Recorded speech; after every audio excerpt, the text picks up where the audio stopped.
Welcome to the deep dive. Today we're tearing into a really fascinating case study. It's right at the intersection of language learning, AI, and, well, building a business. Right. We're looking at an online English school called 20 Minutes. Yeah. Founded by Nikolay. He's a linguist and an entrepreneur. And they make this really bold promise. Real speaking results, fast, like from zero to actually speaking in a month. And conversational in a year. All through these super short 20-minute daily lessons. It sounds kind of wild. It does. So our mission today is to unpack how 20 Minutes actually pulls this off. How do they stand out? How are they using AI to handle, like, massive scale? And stay profitable in a market that's, let's be honest, incredibly crowded. Exactly. And if you're someone listening who wants to learn something quickly and, thoroughly, Or maybe you're building a business yourself and thinking about growth that actually scales. then yeah, you're going to find some genuinely surprising facts and insights here, I think. Definitely. Because it really gets to the heart of a common problem, doesn't it? We're all drowning in information, language apps, courses. Right. Where do you even start? Or find the Yeah. time? Exactly. So we're exploring how 20 Minutes tries to cut through all that. They're combining live teachers, which is key, with some smart AI automation. Okay. And they have this, relentless focus on actual results, concrete outcomes. For, what is it, over 10,000 students now? Yeah. Globally. Yeah, over 10,000. So we're digging into the mechanics, How do they make that ambitious goal a reality for so many people? Okay, let's unpack this then, this core idea. Speed with structure. Right. 20 minutes a day. Via Zoom or Telegram. Yep. That just doesn't sound like enough time, does it?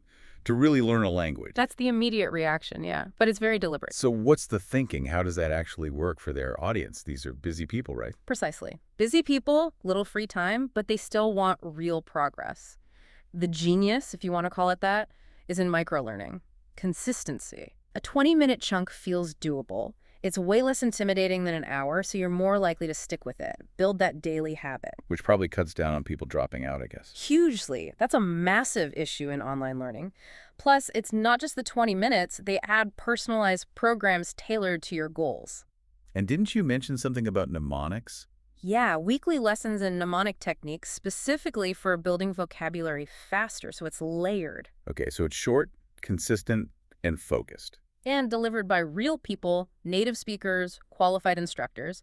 They operate 24/7, covering all these time zones: Dubai, Europe, Southeast Asia, the CIS countries. Which, for anyone unsure, CIS is mostly the former Soviet republics. Right. So it's a truly global, always-on operation built around this very specific structure. Okay, structure makes sense for the learner, but managing all that, 10,000 students, global teachers, scheduling, that sounds like an operational nightmare. It could be. How do they keep that running smoothly, and where does the AI really come in? Is it just a buzzword, or is it doing heavy lifting? This is where it gets really interesting, I think, because their use of AI is quite strategic.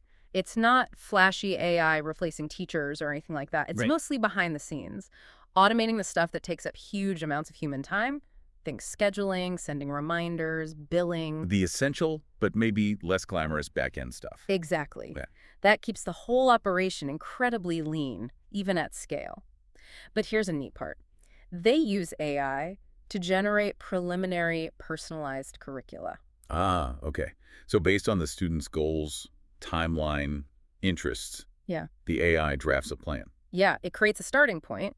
And then, crucially, their human methodologists, the teaching experts, review it, tweak it, adapt it, add that human layer. Right, so AI does the first pass, humans refine. Right. And that saves just a massive number of staff hours. It lets them offer that personalized path, which is a huge selling point, but do it at scale. Which must connect to their financials, right? You mentioned Yeah. that margin. Oh, absolutely. It's a huge factor in how they can run at over 60% margin, which is, frankly, exceptional for an online product that's still heavily reliant on people, on teachers. 60% is huge.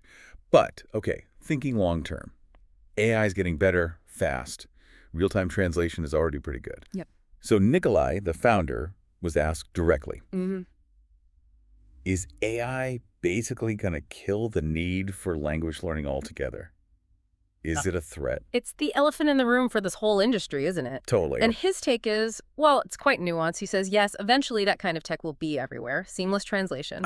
But he doesn't see it as a real threat for, in his words, at least the next 10 to 15 years. Okay, that's a decent window. He made an interesting analogy to AI in design. AI can generate amazing images now. Sure, Midjourney, DALL-E. Right. But are the top creative agencies folding? No, they're still thriving. They adapt. They integrate the tools. So his view is pragmatic. It'll happen, but not yet. And when it does. He basically said, when that changes, I'll adapt. Which, raises a big question for everyone listening, really. What does real adaptation look like when technology just completely disrupts your field? How do you prepare? Yeah, food for thought there. Okay, so they've got this efficient model, high-quality focus. Yeah. But how do they get the students? Especially if they're running lean. Yeah. You mentioned no paid ads. In language learning, that seems brave. It is unusual, especially in such a competitive space. But yeah, zero spent on ads. It comes down to two main organic channels that are working really well for them. Okay, what's the first one? First is a fully automated sales funnel. This accounts for about 35% of their revenue. How does that work? People find them, usually through Instagram or Telegram. They get directed into a chatbot. Ah, the chatbot funnel. Yep. And the bot sells a low-ticket product first, like a short course, maybe just €29, something easy to say yes to. A tripwire offer? Kind of. Exactly. Get them in the door. Then that same bot experience nurtures them, trying to upsell them to the main one-on-one lessons. And does that convert well? Apparently, about 5% of people who interact buy that initial cheap product. And then, quite impressively, 20% of those buyers upgrade to the full coaching. 20% upgrade is pretty solid. It is. And for those who don't buy the main product, after about a month in the funnel, a manual sales team follows up. So it's mostly automated, with a human touch point at the end if needed. Okay, that's 35%. What's the other big channel? Influencers. That brings in another roughly 40%. So paying influencers huge fees. No, that's the clever part. They don't pay them cash. They invite influencers to actually study with them for free. Ah, study in exchange for promotion. Exactly. The deal is the influencer shares their genuine learning journey, the progress, the experience with their audience. Which drives traffic. That's probably pretty qualified, right? People Yeah. seeing a real person using it. Drives great traffic, according to Nikolay. It's authentic testimonial marketing, essentially. So funnel plus influencers. That's 75% of their revenue right there, without ads. Yep. And if you connect that to the bigger picture, it really shows this deep understanding of organic reach, community, leveraging social proof. Instead of just pouring money into ads, it's smart, lean marketing. So what's the other 25%? Pure word of mouth, which just reinforces that the product itself must be delivering, right? People are happy enough to recommend it. That's always the best sign. It's still interesting, though, that he chose such a competitive market. Why not find some tiny, underserved niche? It does seem counterintuitive, doesn't it? But his logic was pretty blunt. Which was? Where competition is high, there's money. Simple as that. Okay. He believes that in a big, mature market, even though it's crowded, the demand is proven. It's actually easier, in his view, to carve out your specific difference, your niche within that big market. Then go into a totally untested niche where you might find there's no money or demand there at all. Exactly. The risks in an untested market are huge, he said. Better to fight for a slice of a known pie. So their slice, their edge, is this speed and quality combo. We talked speed, but how do they nail the quality part, especially with native speakers only? That sounds expensive and hard to scale. It is more expensive, and that's a conscious choice. Nikolay is apparently really strict on quality control, especially teacher sourcing. So? They work only with native speakers from the UK, the US, or specific parts of Europe known for clear, standard accents. He specifically mentioned comparing this to competitors like the big Russian platform Skyeng, which might use teachers from more varied backgrounds. So no compromises on accent or pronunciation for 20 minutes? None. He believes that's critical for the results they promise. It costs more, sure, but he argues results speak for themselves, and if you, as a learner, are aiming for really high-quality, natural-sounding English, that focus matters. Okay, quality control is tight. What about growth itself? Scaling quickly often leads to growing pains, bureaucracy, complexity. Right, systems breaking down. How have they avoided that trap while growing so fast? Their model seems designed for simplicity, almost elegantly so. Scaling up doesn't involve some complex reorganization each time. So what does it involve? Pretty much just Hmm. add more students, add more teachers. They have a clear ratio.